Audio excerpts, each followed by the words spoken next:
Alexander Pushkin is known as the son of Russian poetry and the father of modern Russian literature. But why did this man become so famous?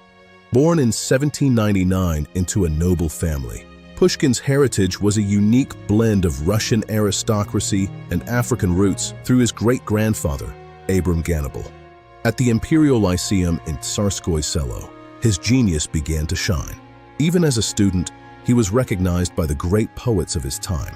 Pushkin's greatest contribution was transforming the Russian language itself, moving away from heavy, archaic forms to a natural, vibrant speech. His masterpiece, Eugene Onegin, is a novel in verse that captures the soul of Russian society with unprecedented depth and irony. It became an encyclopedia of Russian life, setting the standard for all Russian prose and poetry that followed.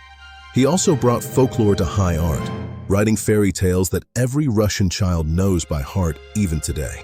Because of his bold, freedom-loving poems, Pushkin often found himself in exile, sent away from the capital by the Tsar.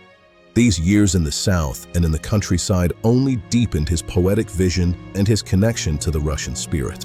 In The Bronze Horseman, he explored the tragic conflict between the individual and the overwhelming power of the state. His descriptions of St. Petersburg defined the city's identity in the literary world forever.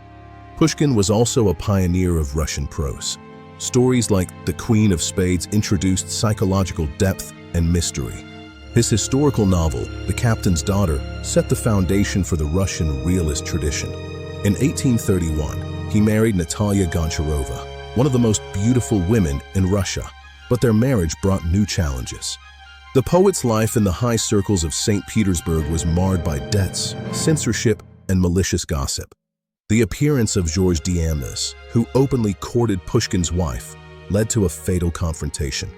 On a cold winter day in 1837, Pushkin fought a duel to defend his honor and the honor of his wife.